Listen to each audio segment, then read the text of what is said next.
Uh, so when we all gonna be dead, smart guy, did you also not know the fraudulent pandemic is not the problem? It's the less reaction to it that's the problem. Lock everyone down, wear your mask. None of it has done shit except cause more problems. Except Zero Hedge, dipshit. We haven't locked down. People aren't wearing their masks. And people haven't locked down because they don't have the money to stay locked down and they have to work. Other countries have locked down. I'll give you an example of a country that has successfully locked down.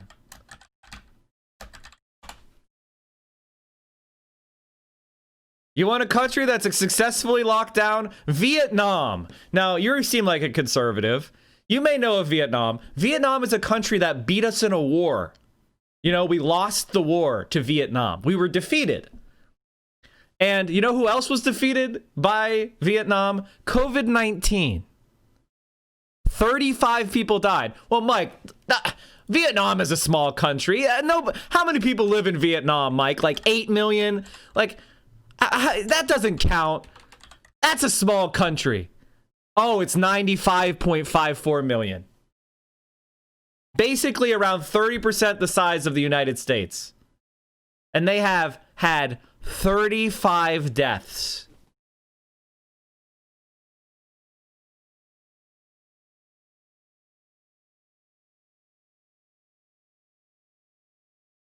$35 deaths.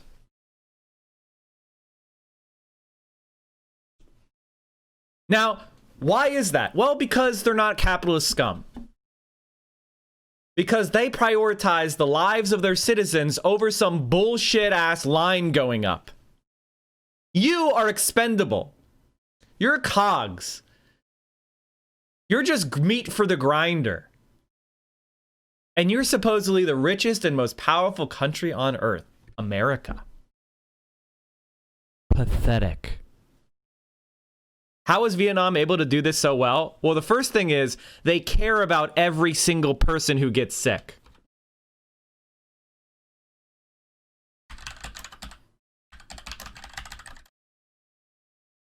This is a story we covered, but I'm going to touch on it again briefly.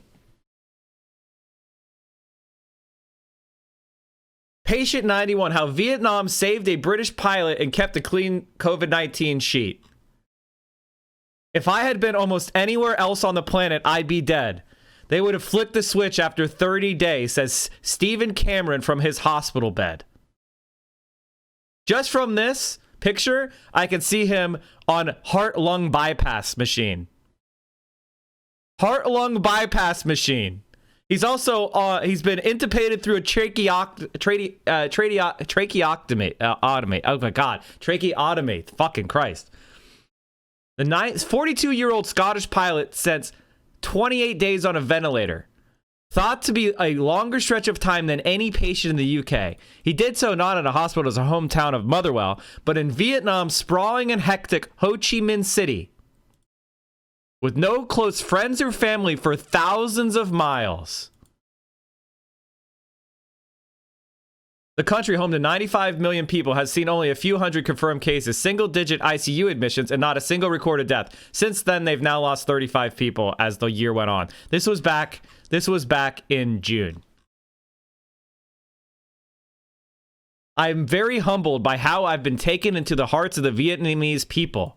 And most of all, I'm grateful for the bloody-mindedness of the doctors and not wanting me to die on their watch. That's the difference between their system and ours.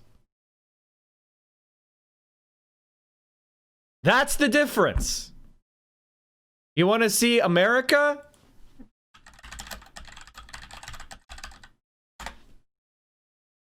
You want to see America's response?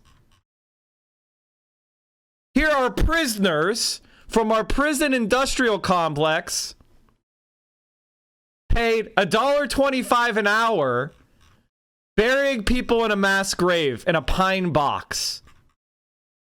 A Department of Correction bus carries workers along Hart Island's gravel roads. Justin Von Badas, Department of Correction, a head chaplain, reads out the names of those set to be buried at Hart Island, along with a few prayers.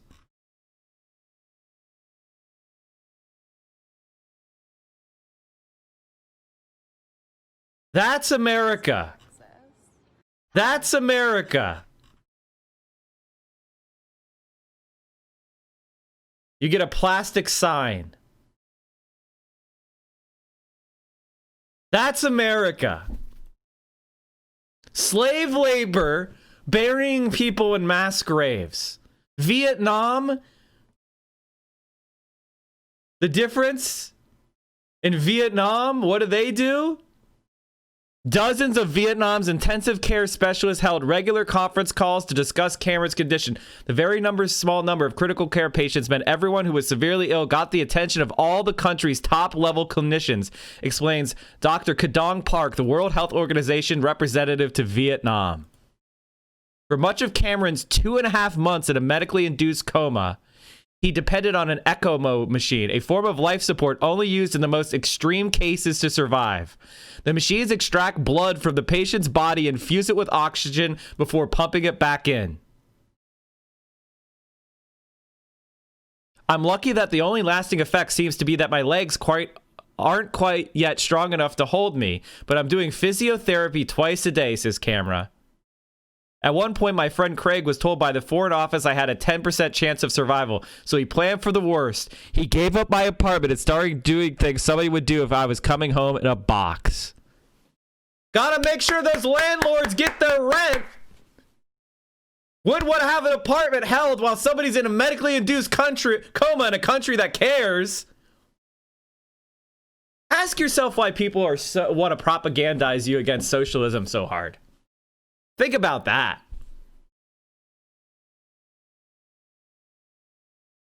Think about that. Concern at unprecedented English infection level.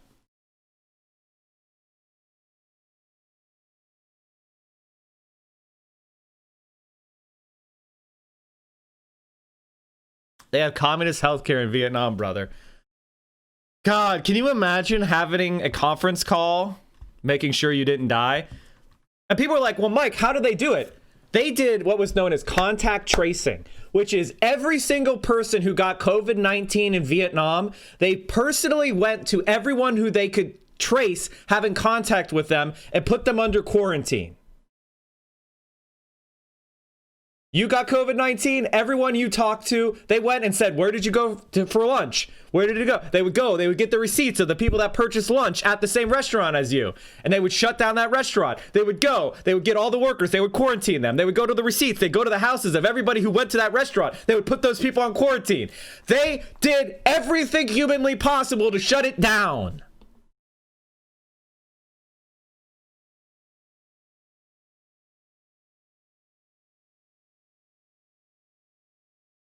At the time, Vietnam had fewer than 50 confirmed cases, but according to Professor Guy, the director at the Oxford University Clinical Research Unit based in Ho Chi Minh City and a government advisor on infectious diseases, the population already had a healthy amount of respect for and fear of the virus. It was the weekends before St. Paddy's Day, so the Buddha Bar and Grill was packed with revelers wearing Irish fancy dress when Cameron arrived just after 10 p.m.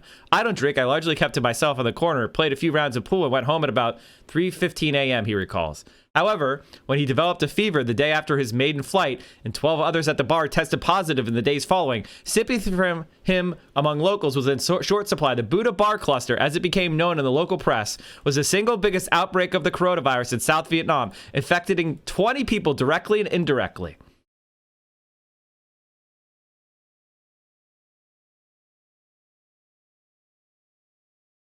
So in other words, they went and found every single person who got infected from that bar. Every person who was infected from that bar, they went and quarantined. The White House has had more cases. They have 98 people with positive COVID-19 in Vietnam. 98. Ask yourself why it's out of control.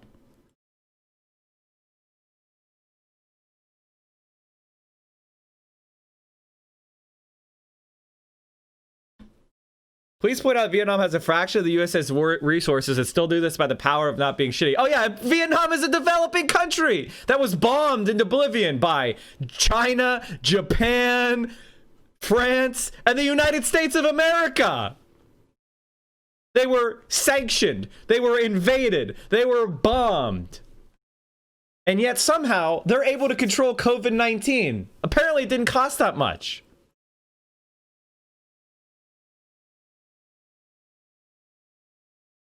Did you hear about the Belgian nursing home that had a volunteer as Santa drop by who was unknowingly carrying COVID-19 and ended up manslaughtering 18 people? That's fucking terrible.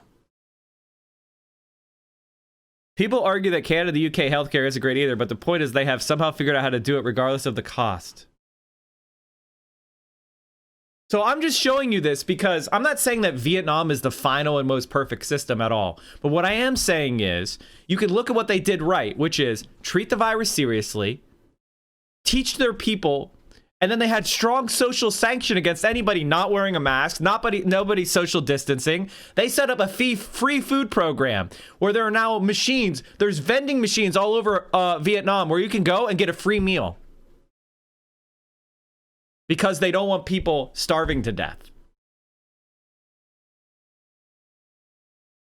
That is different to how America does things. And that's a poor country. Vietnam got 50 cases per million, and the U.S. has 58,627 cases per million. 1 in 1,000 Americans have died from COVID-19. 1 in 1,000 Americans have already died from COVID-19.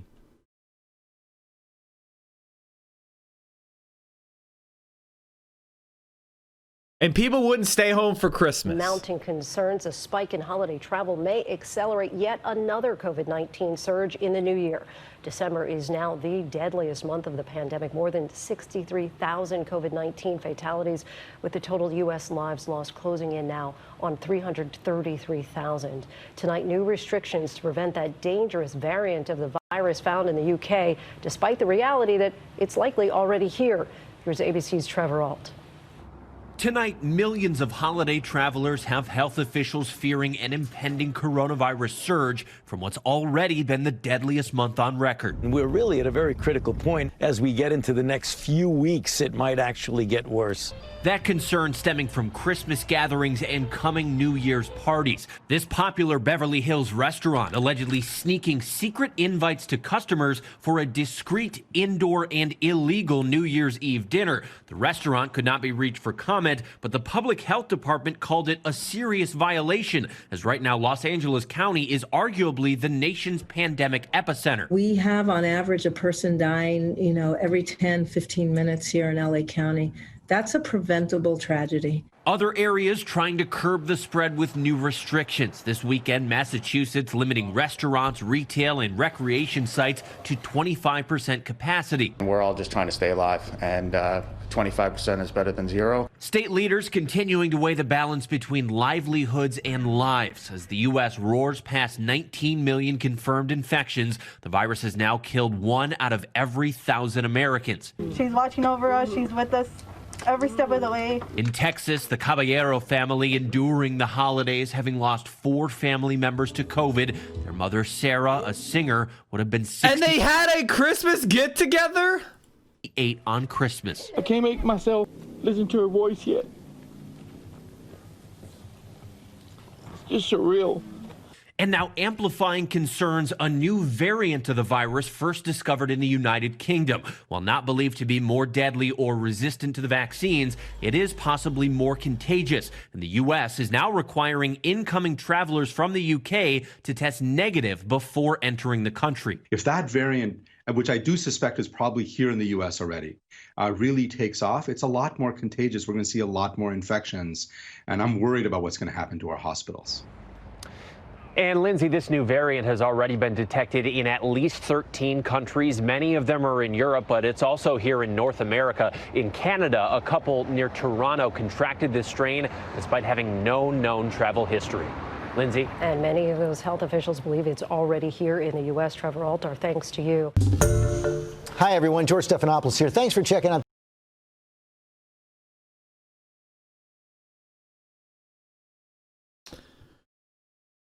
Well, that's the difference between our country and other countries.